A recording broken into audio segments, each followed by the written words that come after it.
Hi, my name is Daniela Chanowski, and today I will be taking you through some of my source code and a brief game demonstration of my final project for EL 405. Now, my game is an interactive Harry Potter fiction game, and most of the action centers around conversations with the characters, three mainly, Dumbledore, Snape, and Hermione. Now, in the first scene, we're in the Gryffindor hallway, and Snape, the character, has to have a conversation with Snape in order to go further in the game. So the opening directions say you're heading northwest towards the Gryffindor common room. But if I were to try to go northwest, I could not, because the character has to have the conversation with Snape first. So instead of going northwest from the 7th floor hallway when Snape is not ready, the game says you're too preoccupied here. And Snape can be ready or not ready is just a simple action, programming action to stop the character from doing something they shouldn't ahead of time. And I do use it on later on in the game as well.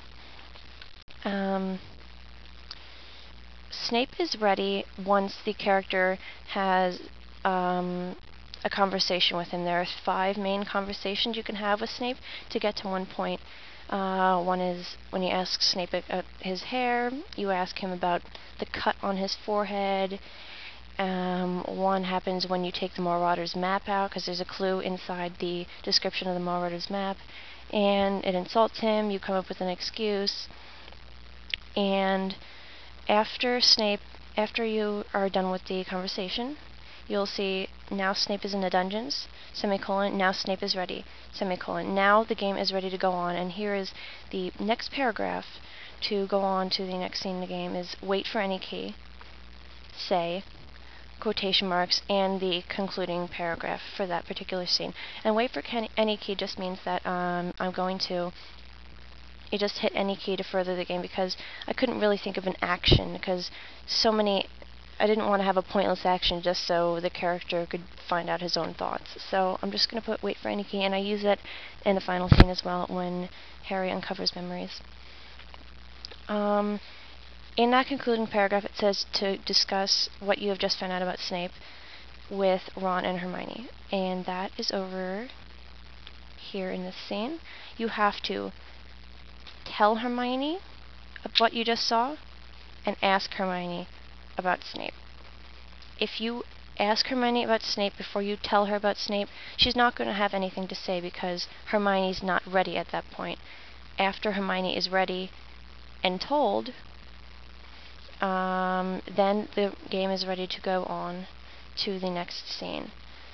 And now,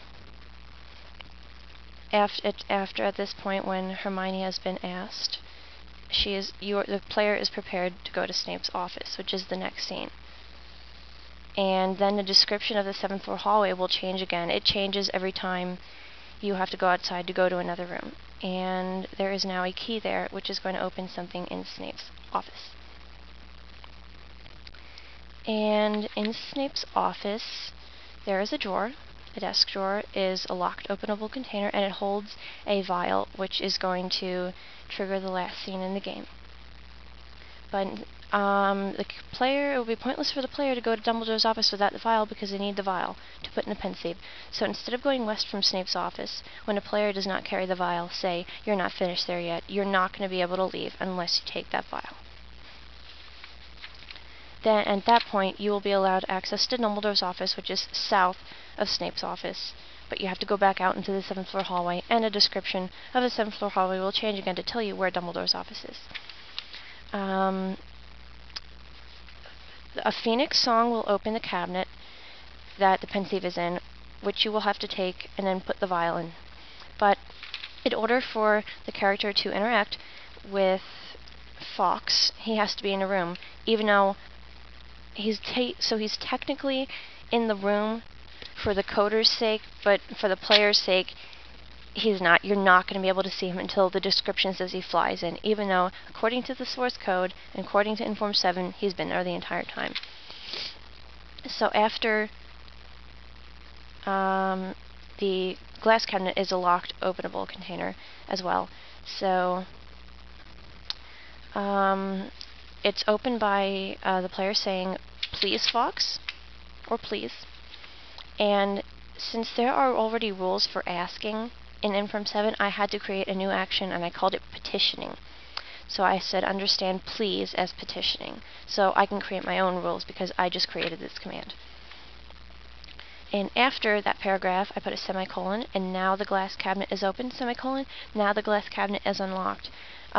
Me just typing "the door of the cabinet swings open" would not unlock it. I have to tell the game, because the game doesn't actually know what's inside those quotation marks. I could have put anything in there. Then after the cabinet is open and unlocked, you can take the pensieve and put it on the desk. And then you have to, since the pensieve is a container, the correct coding would be, wording would be "insert vial into container," but I'm guessing that the player would not think to say "insert a vial into pensieve," so I've programmed some options which are deposit vial into pensieve, dump vial into pensieve, place vial into pensieve, or drop vial into pensieve. And those options are going to allow, they're just going to help with frustration, because chances are, the player's not going to guess "insert vial into pensieve" because it's a bowl, and why would you insert something into a bowl? And then after that point, it's a bunch of wait for any key commands, and you just keep finding out more and more memories about Snape and Harry. And if you would like to play the game, you can go to blogs.setonhill.edu/DanielleChanowski/who would ever think of such a squalid little ending. Thank you. And stopping. Yes.